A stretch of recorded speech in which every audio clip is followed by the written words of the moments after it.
इसका मतलब है पीटर की हत्या की तफ्तीश महज एक बहाना थी? हाँ, और पीटर की लाश बरामद होने के बाद हालात ज़्यादा बिगड़ गए थे। इंस्पेक्टर डिसूजा बास्को और पीटर की हत्या के लिए तुम्हारे और नलिनी के पीछे हाथ धोकर पड़ गया था और तुम खुद को घटिया किस्म के उपन्यास का नायक बनाने पर तुल गए। इन दोनों बातों ने भास्कर को चिंतित करना शुरू कर दिया, क्योंकि इस भारी भकेड़े की वजह से कराची में इंतजार करते शमशेर राणा को अपने कॉन्टैक्ट्स के माध्यम से ऑल क्लियर का सिग्नल नहीं मिल पा रहा था। इस नाजुक स्थिति में पुलिस के चौथे टापू से सरगर्मियां और लोगों का ध्यान हटाने के लिए मैं सिर्फ इतना ही कर सकता था कि तुम्हें पीटर की हत्या के आरोप में गिरफ्तार करा के इस ढंग से पीछे हट जाऊं मानो इस पूरे इलाके में मेरी तो कोई दिलचस्पी बाकी ही नहीं रह गई। लेकिन तुम खिड़की से कूदकर भाग गए और मेरी वो योजना धरी की धरी रह गई। लेकिन भगवान का लाख लाख शुक्र है कि तुम्हारी उस बेवकूफ़ी से भी मुझे पूरा पूरा फ़ायदा पहुंचा।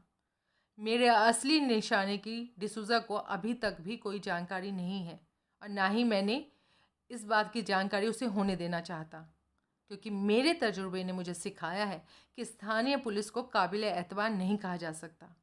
इसलिए मैं डिसूज़ा से सीधे सीधे कुछ भी नहीं कह सकता था। लेकिन जब तुम जोसेफ की बात से कूदकर भाग गए तो मैंने उसे काफ़ी हद तक यकीन दिला दिया था कि वो नलिनी के चक्कर में खामोखा पड़ रहा था। बास्को और पीटर दोनों के हत्यारे तुम हो। फलस्वरूप डिसूजा ने अनिच्छापूर्वक नलिनी से अपना ध्यान हटा लिया। वो दूसरा सिगरेट सुलगाने के बाद बोला, और अब स्थिति ये है कि शमशेर राणा यहाँ आ चुका है। यहाँ से वो बम्बई जाएगा ताकि अपनी उस नई ऑर्गेनाइजेशन से मिल सके जो भास्कर अमरजीत वगैरह ने उसके लिए एक मिशन के तौर पर तैयार की है। तभी हम उस पर हाथ डालेंगे जिससे सबको एक साथ घेरकर ऑर्गेनाइजेशन का समूल नाश किया जा सके। वो भास्कर मर चुका है, कमलकांत बोला। विमल वर्मा ने कड़ी निगाहों से उसे घूरा। कैसे? शमशेर राणा ने नलिनी की खातिर उसे शूट कर दिया। वो मेजर पिंटो का नौकर डिमेलो और शमशेर राणा के साथ कराची से आया यासीन नामक आदमी भास्कर की कार में बंधे पड़े हैं। और ये सब तुम्हारी वजह से हुआ है, राइट? तुम क्या चाहते हो? इसका मुझे इल्हाम थोड़ी ना था। कमलकांत क्रोधित भरे स्वर में बोला। मुझे सिर्फ खुद को 3 खून के आरोप से बचाने की फिक्र थी। और है। विमल वर्मा ने क्रोधपूर्ण निगाहों से उसे घूरा। तुम समझते हो मैं नहीं जानता कि बास्को और पीटर की हत्याएं तुमने नहीं बल्कि अमरजीत ने की थी। तो फिर तुमने डिसूजा को बताया क्यों नहीं? क्योंकि अमरजीत पर हत्या का आरोप लगाने का मतलब था दर्जनों आदमियों की 2 महीने की दिन रात की मेहनत पर पानी फेर देना। उस सूरत में शमशेर राणा ने इधर का रुख कभी नहीं करना था। तुम शमशेर राणा के हाथ में पड़ने के बाद वहां से निकल कर भागे हो? हाँ, लेकिन इससे कोई फ़र्क नहीं पड़ेगा, क्योंकि पहली बात तो उसे पता ही नहीं चले सकेगा कि मैं भाग गया हूँ, और अगर पता चल भी जाता है तो वो एक पल के लिए भी नहीं सोच सकेगा कि मैं पुलिस या सीआईडी के पास भी जा सकता हूँ। उसकी जानकारी के मुताबिक मैं ट्रिपल मर्डर सस्पेक्ट हूँ। शायद तुम ठीक कहते हो। कमलकांत ने उसे गौर से देखा। अब तुम भी मुझे 2 बातें ठीक ठीक बता दो। नंबर 1 कि तुम असल में कौन हो? विमल वर्मा ने एकाएक जवाब नहीं दिया। ये तो मैं तुम्हें पहले ही बता चुका हूँ। वो सिगरेट के 2-3 कश लेने के बाद बोला। केंद्रीय खुफिया विभाग का अपना परिचय पत्र भी दिखा चुका हूँ। मुझे गुस्सा मत दो। तुम और चाहे जो भी हो, लेकिन सीआईडी वाले तो हरगिज़ नहीं हो सकते। और जहाँ तक पहचान पत्र की बात है, वैसे शगुफे रद्दी के भाव तैयार होते हैं। तुम्हें मेरी असलियत पर शक है? हाँ, क्योंकि इस सिलसिले में तुम्हारा रोल शुरू से ही संदेहपूर्ण रहा है। तुम और तो सब कुछ हो सकते हो, लेकिन सीआईडी वाले नहीं हो सकते। हाँ, क्यों? इसलिए कि इतने बड़े और महत्वपूर्ण अभियान को किसी सीआईडी वाले को हरगिज़ नहीं सौंपा जा सकता। तुम तो खामखा ही शक कर रहे हो। खैर छोड़ो से। दूसरी बात क्या पूछना चाहते हो? अमरजीत की हत्या किसने की थी? तुमने, क्योंकि उस वक्त घटनास्थल पर तुम मौजूद थे और तुम्हें उसकी हत्या करने की भरपूर सहूलियत भी हासिल थी। कमलकांत का चेहरा फक पड़ गया। क्या बक रहे हो? मैंने उसकी हत्या नहीं की, उसने कहा फिर संक्षेप में बता दिया कि किस तरह जॉनी और उसके साथी ने उसे बचाया था। मैं बहस नहीं करूँगा क्योंकि मुझे इस बात से कोई मतलब नहीं है। मेरी इकलौती दिलचस्पी शमशेर राणा में है। विमल वर्मा वार्तालाप का विषय बदलता हुआ बोला, क्या वो इस वक्त नलिनी के साथ है? उसी के साथ होना चाहिए। जोश तो मैंने उसे ऐसे ही दिलाया था कि नलिनी के साथ ही रहे। विमल वर्मा ने हिकारत भरी निगाहों से उसे घूरा। और ऐसा तुमने सिर्फ अपनी जान बचाने की खातिर किया था, क्योंकि इसके अलावा तो तुम कुछ और सोच नहीं सकते। मुझे कुछ और सोचना भी क्यों चाहिए? नलिनी पे जो बीत रही होगी उसके लिए वो खुद ही जिम्मेदार है। कमलकांत कड़वाहट भरे स्वर में बोला। ऐसा तुम सिर्फ इसलिए कह रहे हो क्योंकि असलियत से नावाकिफ हो। विमल वर्मा बोला, सुनो, 5 साल पहले शमशेर राणा भागकर कराची पहुंच गया था। ये हमारे विभाग को पता चल चुका था और उसकी गतिविधियों पर भी नज़र रखी जा रही थी।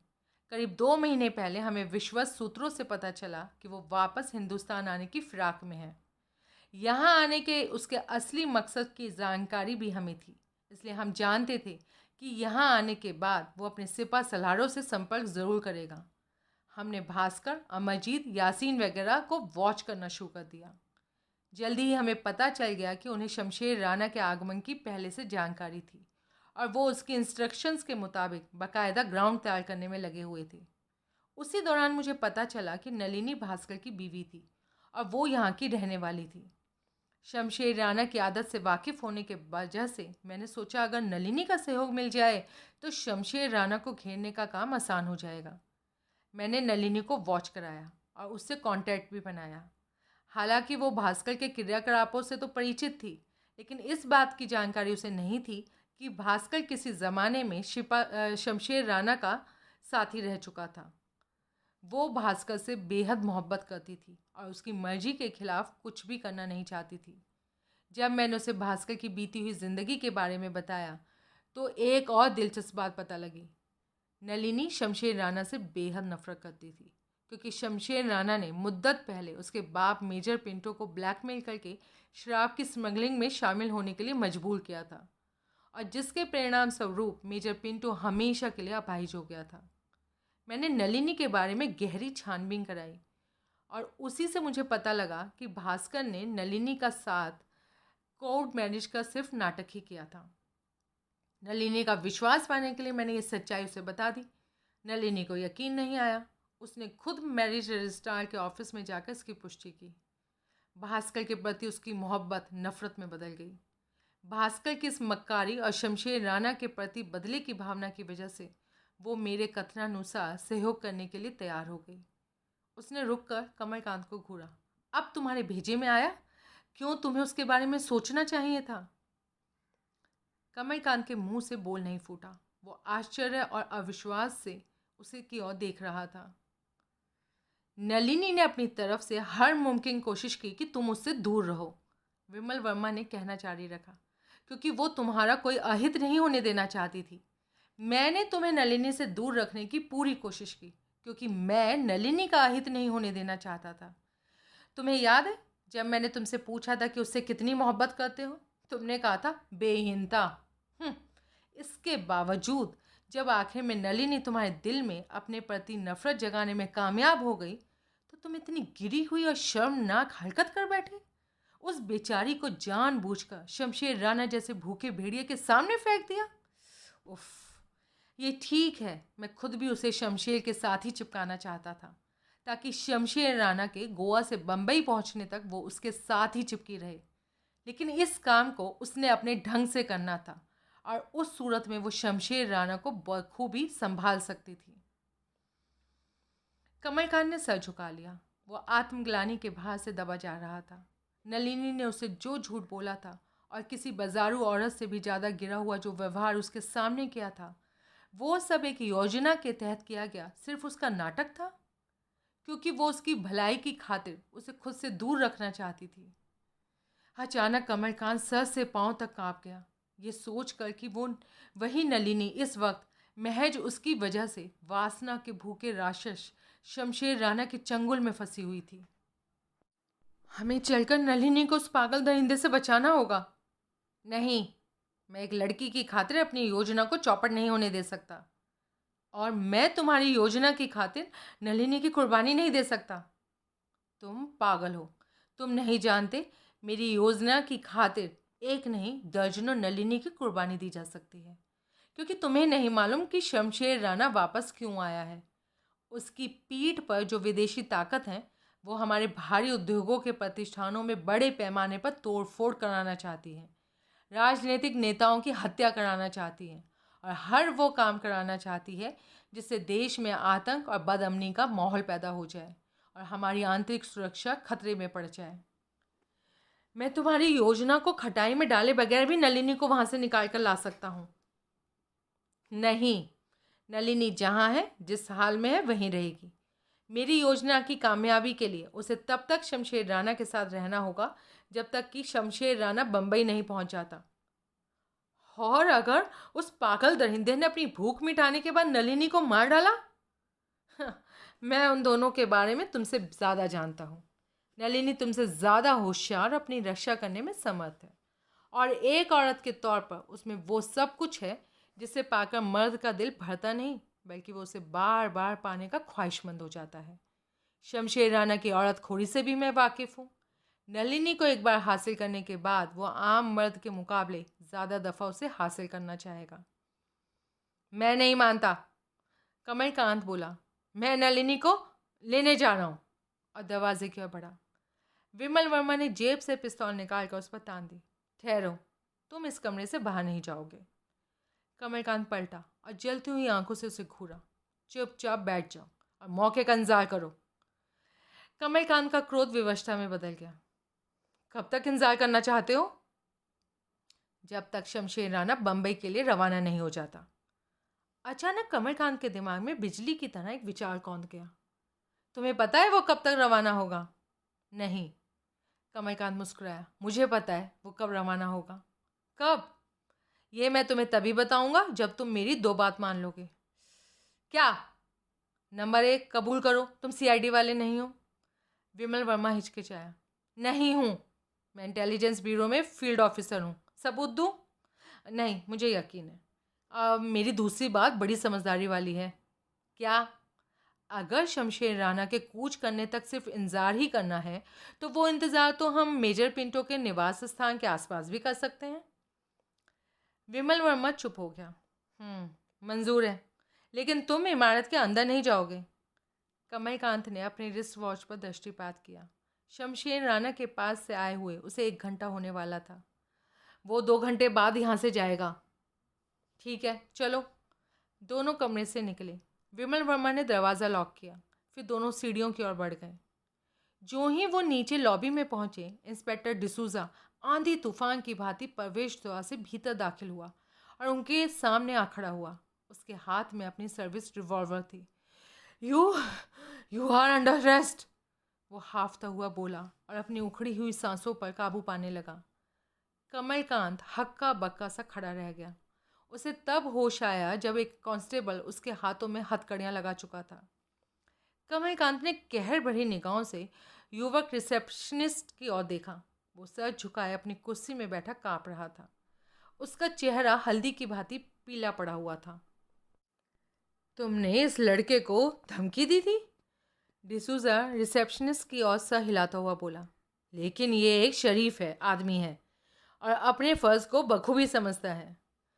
कमलकांत ने असहाय भाव से विमल वर्मा की ओर देखा। इसकी हथकड़ियाँ खुलवा दो इंस्पेक्टर। क्यों? ये मुझे वो जगह दिखाने ले जा रहा है जहाँ उसने अमरजीत की हत्या की थी। उसके लिए हथकड़ियाँ खुलवाने की क्या ज़रूरत है? मैं भी साथ चलता हूँ, चलो। कमलकांत जानता था डिसूजा से बहस करना बेकार वक्त ज़ाया करने जैसा था। वो खामोशी से प्रवेश द्वार की ओर बढ़ गया। वे सब बाहर निकले और पुलिस जीप में बैठकर चौथे टापू की ओर रवाना हो गए। बीच पर पहुंचकर विमल वर्मा ने जीप रुकवाई। फिर वो सब नीचे उतरे और चुपचाप दबे पांव इमारत की ओर चल दिए। क्या अमरजीत की हत्या इमारत के अंदर की गई थी? इंस्पेक्टर डिसूजा ने साथ चल रहे विमल वर्मा से पूछा। बको मत, विमल वर्मा खींचता हुआ बोला। चुपचाप चलते रहो। डिसूजा मन ही मन ताव खाकर रह गया और चुपचाप चलने लगा। इमारत के पहलू में खड़ी फिएट को देखकर डिसूजा ठिठका। ये किसकी कार है? भास्कर की, कमलकांत आशंकित स्वर में बोला। लेकिन यहाँ क्यों खड़ी है? डिसूजा संदिग्ध स्वर में बोला। इससे पहले कि विमल वर्मा उसे रोक पाता, वो कार के पास पहुंच गया और अगले ही क्षण सिसकारी सी लेता हुआ बोला, ओ गॉड! तब तक इस कांस्टेबल भी उसके पास आ पहुंचा था। उसने टॉर्च निकालकर रोशनी अंदर फेंकी। भास्कर की लाश! डिसूजा बड़बड़ाया। और ये बंधा कौन पड़ा है? और पीछे हटा। तभी उसकी निगाह डिग्गी के तनिक ऊपर उठे ढक्कन की ओर पड़ गई। वो चौंकता हुआ सा कार के पीछे पहुंचा और डिग्गी का ढक्कन ऊपर उठा दिया। और ये क्या? यहाँ भी कोई बंधा पड़ा है? कांस्टेबल ने टॉर्च की रोशनी उधर फेंकी। अरे ये तो डिमेलो है! डिसूजा लपक कर कमलकांत के पास पहुंचा और उसका गिरेबान पकड़ लिया। ये सब तुम्हारी ही करतूत है ना? वो दहाड़ता हुआ बोला। तुम आदमी हो या शैतान? फिर उस कांस्टेबल से कहा जो हथकड़ियों की रस्सी पकड़े था, तुम इसका ध्यान रखना, मैं इमारत में जाकर पता करता हूँ। इमारत में जाने की कोई ज़रूरत नहीं है, विमल वर्मा जल्दी से बोला। मैं यकीनी तौर पर जानता हूँ ये काम कमलकांत का नहीं है। वक्त आने पर तुम्हें सबूत भी दे दूंगा। भाड़ में गया वक्त! डिसूजा भड़क गया। अब मैं तुम्हारी एक बात नहीं मानूंगा। तुम अपने आप को... तभी एक हृदय विदारक नारी कंठ से निकली चीख इमारत से उभरी और इस ढंग से वातावरण में फैलती प्रतीत हुई मानो चीखने वाली उसे सुनने वाले के कानों तक पहुंचाना चाहती थी। एक पल के लिए वो सब ठगे से खड़े रह गए। फिर डिसूजा विमल वर्मा की ओर पलटा। तुम अब भी मुझे इमारत में जाने से रोकना चाहते हो? वो गुर्रा कर बोला और इमारत की ओर बढ़ा। नहीं! विमल वर्मा ने झपट कर उसे रोकना चाहा तो कमलकांत ने उसे अड़ंगी मार दी। विमल वर्मा धड़ाम से नीचे गिरा। तभी इमारत में फायर की आवाज़ गूंजी। डिसूजा भागो! कमलकांत चीखा और खुद को भी विमल वर्मा के ऊपर गिरा दिया। वो जानता था विमल वर्मा पिस्तौल निकालकर अपनी योजना को पिटने से बचाने के लिए डिसूजा को शूट तक भी कर सकता था। जब तक क्रोध में अंधे हुए विमल वर्मा गालियां बकता हुआ उसे एक तरफ धकेल कर खड़ा हुआ और तब तक डिसूजा इमारत के प्रवेश द्वार पर पहुंच चुका था। इमारत में लगातार 2 फायर और हुए। विमल वर्मा यूं इमारत की ओर भागा मानो अपना सर्वनाश होने से बचाने जा रहा था। कमलकांत जमीन से उठा। बेवकूफ़, खड़े खड़े क्या ताक रहे हो? कमलकांत ने दोनों कांस्टेबल्स को डांट लगाई। अंदर पहुंचो, वहां अंदर एक बहुत ही खतरनाक बदमाश मौजूद है। दोनों मानो नींद से जागे और कमलकांत सहित दौड़ पड़े। तीनों इमारत में दाखिल होकर दूसरी मंजिल पर पहुंचे। मेजर पिंटो के कमरे में दरवाजे से थोड़ा ही भीतर डिसूजा और विमल वर्मा स्तब्ध खड़े हाफ रहे थे। कमलकांत तेजी से कमरे में दाखिल हुआ, फिर फौरन ही थमकर रुक गया। बड़ा ही खौफनाक नज़ारा था। शमशेर राणा और अपाहिज मेजर पिंटो फर्श पर एक दूसरे से गुंथे हुए थे। शमशेर राणा का जिस्म पीठ के बल फैला पड़ा था। उसकी आंखें अपनी कटोरियों से बाहर उबल आई थीं और उसकी जबान मुंह से बाहर ठोड़ी पर रखी हुई थी। उसके बाएं हाथ की उंगलियां मेजर के बालों में उलझी हुई थी और उसका दायां हाथ नजर नहीं आ रहा था। अपाहिज मेजर पिंटो के जिस्म का ऊपरी भाग शमशेर राणा के पेट और छाती पर था और सूखी काली टांगें फर्श पर फैली पड़ी थीं। उसकी दोनों कोहनियां शमशेर राणा की छाती में गड़ी हुई थीं और दोनों हाथ शमशेर राणा के गले पर इस बुरी तरह कसे हुए थे कि अंगूठे गोश्त में घुस गए से प्रतीत होते थे। उसका चेहरा पीड़ा से विकृत था। उसकी आंखों में खौफनाक वहशियाना चमक थी और उसके खून से लथपथ पीठ में 2 बड़े बड़े सुराख नजर आ रहे थे। अचानक मेजर का जिस्म हिला, उसके होठ फड़फड़ाए और उसका सर फर्श पर आ गिरा, लेकिन उसके हाथ अभी भी शमशेर राणा की गर्दन से चिपके हुए थे। स्पष्ट था कि वो दोनों ही मर चुके थे। इस दृश्य से स्तंभित कमलकांत को सहसा नलिनी का ध्यान आया और उसने कमरे में इधर उधर निगाहें दौड़ाईं। एकदम से नलिनी उसे नजर नहीं आ सकी तो वो अपनी हथकड़ियों लगे हाथों से उस कांस्टेबल को खींचता हुआ, जिसके हाथ में हथकड़ियों का दूसरा सिरा था, आगे बढ़ गया। उपेक्षित सी व्हील चेयर के पीछे पूर्णतया नग्न नलिनी गठरी की तरह सिमटी पड़ी थी। उसके बाएं कंधे से बहते खून ने आसपास का फर्श रंग दिया था। खून अभी भी बह रहा था। उसके चेहरे, गर्दन और कंधों और छाती पर दांतों से काटने और नाखूनों के खरोंचों के निशान जगह जगह मौजूद थे। कमलकांत आशंकित मन से उसके ऊपर झुक गया। नलिनी की सांसें चल रही थी, वो सिर्फ बेहोश नजर आती थी। घबराओ मत, विमल वर्मा उसके पास आकर बोला। इसके कंधे में गोली लगी है, काफ़ी खून बह जाने की वजह से बेहोश हो गई है। और जेब से रुमाल निकालकर घायल कंधे पर बांधने लगा। फिर नलिनी को उठाकर मेजर पिंटो के बिस्तर पर लिटाकर उसके ऊपर चादर डाल दी। इसे इसे फौरन हॉस्पिटल भिजवाओ, कमलकांत व्याकुलतापूर्वक बोला। श्योर, विमल वर्मा ऐसे स्वर में बोला मानो अपनी योजना के पिट जाने का मातम मना रहा था। तब तक डिसूजा मेजर पिंटो को शमशेर राणा से अलग कर चुका था। सबने देखा, शमशेर राणा का दायां हाथ उसके अपने ही पेट पर रखा हुआ था और उसमें 45 बोर की भारी पिस्तौल दबी हुई थी। अब मेजर पिंटो के खून से रंगे पेट पर भी 2 सुराख नजर आ रहे थे।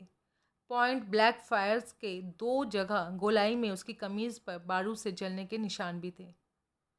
डिसूजा, विमल वर्मा बोला, मैं तुम्हारी जीप में इस लड़की को हॉस्पिटल ले जा रहा हूँ। तुम हॉस्पिटल फ़ोन करके उन्हें सूचित कर दो ताकि वहाँ पहुँचते ही इसे इलाज मिल जाए।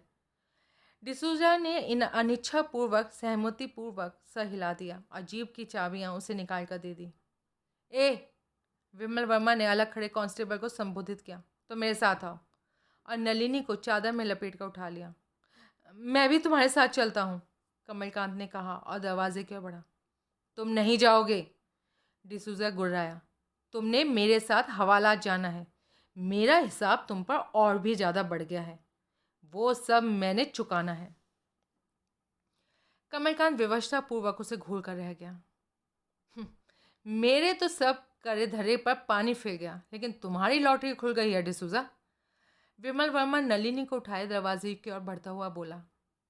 मेजर पिंटो के अलावा जो दूसरा मृतक फर्श पर पड़ा है, इसका नाम शमशेर राणा था। ये बम्बई के अपराधी जगत का बेताज बादशाह था और 5 साल तक देश ने बाहर रहने के बाद बड़े ही खतरनाक इरादे लेकर वापस लौटा था। इसका सारा क्रेडिट तुम्हें मिलेगा। और बाहर निकल गया। एक कांस्टेबल ने भी उसका अनुकरण किया। डिसूजा चंद क्षण खड़ा मुस्कुराता रहा और फिर बिस्तर के पास मेज पर रखे फ़ोन की ओर बढ़ गया। कमलकांत बड़े ही असहाय भाव से फर्श पर बैठ गया और अपनी विवशता पर मन ही मन खींचता रहा।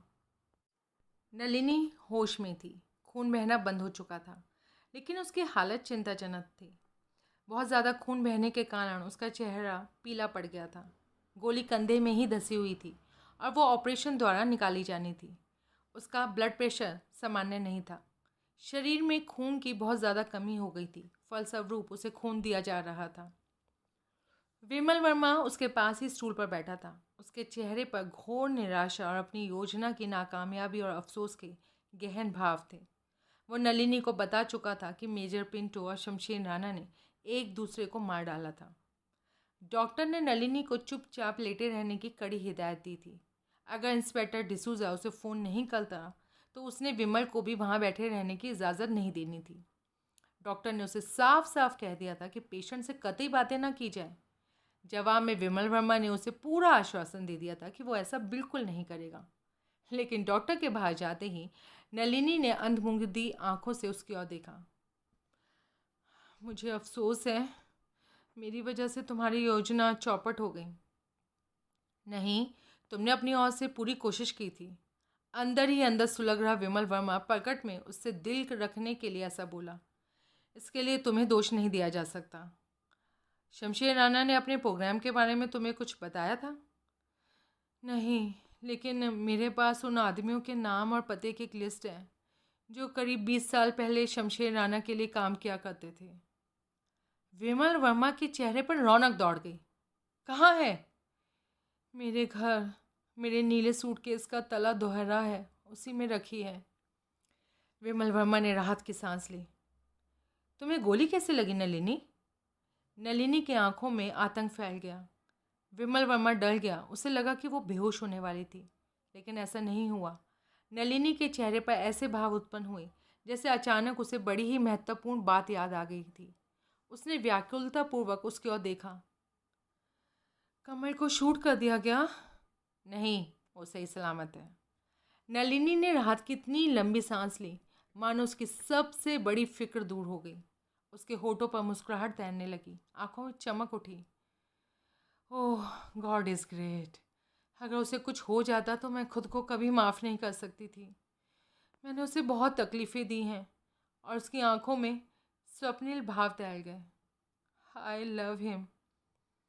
Lucky bastard. आह, तुमने बताया नहीं कि गोली कैसे लगी? नलिनी ने आंखें बंद कर ली।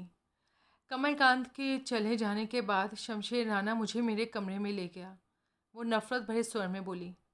दरवाज़ा बंद करने के बाद वो हिंसक जानवर की तरह मुझ पर टूट पड़ा। मेरे कपड़े फाड़ डाले। फिर देर तक मुझे काटता नोचता रहा। उससे भी ज़्यादा देर तक मुझे रौंदता रहा। और अंत में जब शांत होकर पड़ गया, फिर भी मुझे उठने नहीं दिया। फिर वो उठा, कपड़े पहने और मुझे उसी हालत में घसीटता हुआ पापा के कमरे में ले गया। पापा ने आंखें बंद कर ली और उसे गालियाँ बकते हुए वहाँ से चले जाने को कहा। वो पहले तो हंसा, फिर वो भी गालियाँ बकने लगा। पापा ने उसे उस पर बैत के से प्रहार करने की कोशिश की तो उसने बैत छीन कर उनसे फेंक दी और पापा को कुर्सी से खींचकर नीचे डाल दिया। फिर शमशेर राणा ने कहा, वो पापा के सामने ही मेरे साथ। उसकी सांसें उखड़ने लगी थी। वो कुछ देर चुपचाप पड़ी रही और फिर बोली, उसने मुझे फर्श पर ही पटक दिया। मैं क्योंकि तुम्हारी योजना की कामयाबी की खातिर उसके दिमाग में ये बात बैठा चुकी थी कि मैं तन मन से उसके साथ थी, उसका विश्वास पाना चाहती थी, इसलिए चाहते हुए भी उसके साथ संघर्ष नहीं किया। हालांकि मेरा रोम रोम गुस्से और नफरत से जल रहा था, लेकिन मैं खून के घूंट पीती हुई सी ज़ाहिरा तौर पर उसके साथ सहयोग भी करती रही। जब वो मेरे साथ मसरूफ़ था, पापा घिसटते हुए हमारे पास आए और उसे बाहों में जकड़ते हुए खींचकर नीचे फर्श पर डाल लिया। हालांकि पापा का उस राक्षस का कोई जोड़ नहीं था, लेकिन सालों से व्हीलचेयर धकेलते रहने की वजह से इस उम्र में भी पापा की बाहें और उंगलियां फौलाद की तरह मजबूत थी। दोनों बहुत देर तक फर्श पर उलटते पलटते संघर्ष करते रहे, लेकिन लाख कोशिश करने के बाद भी वो पापा की गिरफ्त से खुद को छुड़ा नहीं सका। मैं हतबुद्धि सी बैठी देखती रही। फिर शमशेर राणा थक गया और बुरी तरह हांफने लगा। उस वक्त वो नीचे दबा हुआ था और पापा धीरे धीरे अपनी गिरफ्त को ऊपर खिसकाते जा रहे थे। नलिनी पुनः थक कर हांफने लगी थी। वो कुछ देर चुप रही और फिर बोली। अंत में पापा ने उसकी छाती में कोहनियाँ गड़ाकर अपने हाथ उसके गले तक पहुंचा दिए। मैंने उनके अंगूठे उसके गोश्त में धंसते देखे। फिर मैंने शमशेर राणा को अपनी जेब थपथपाते देखा। मैं समझ गई वो रिवॉल्वर निकालना चाहता था। मैं अचानक से बहुत ज़्यादा डर गई और मैंने जोर से चीख मारी। फिर सब कुछ भूलकर मैं पापा की मदद करने के लिए झपटी। तब तक वो पिस्तौल निकाल चुका था। उसने पहला फायर मुझ पर ही किया। मुझे लगा कि मेरे कंधे में लोहे की गर्म दहकती सलाख आ घुसी थी। मेरे कंधे से खून की बौछारें छूट पड़ी और मैं पीड़ा से होठ काटती हुई धीरे धीरे फर्श पर बैठ गई। मेरा सर चकराने लगा और आँखों के आगे धुंधलका सा छाता जा रहा था। फिर मैंने लगातार 2 फायरों की आवाज़ सुनी। पापा की पीठ से खून बहता दिखाई दिया और शमशेर राणा की आंखें फटनी शुरू हो चुकी थीं। इसके बाद मैं फर्श पर लुढ़क गई और होश गंवा बैठी। वो चुप हो गई और बुरी तरह हांफने लगी। उसकी आंखों से आंसू बह निकले। विमल वर्मा कुछ देर बैठा, उसे सांत्वना देता रहा, फिर खड़ा हो गया। अब तुम आराम करो, मैं चलता हूँ। मेरी खातिर तुमने जो कुछ किया उसके लिए मैं तुम्हारा तहे दिल से शुक्रगुजार हूँ नलिनी। नलिनी ने आंखें पोंछकर उसकी ओर देखा। तुम कमलकांत को मेरा एक मैसेज दे सकते हो? हाँ हाँ ज़रूर, क्यों नहीं। उससे कहना मैं उसका इंतज़ार कर रही हूँ। Okay, wish you good luck. Vimal Verma कमरे से निकला। अस्पताल से बाहर आकर वो डिसूजा की जीप में सवार हुआ। उसके साथ जो कांस्टेबल आया था वो जीप में ही बैठा था और दोनों चौथे टापू की ओर रवाना हो गए।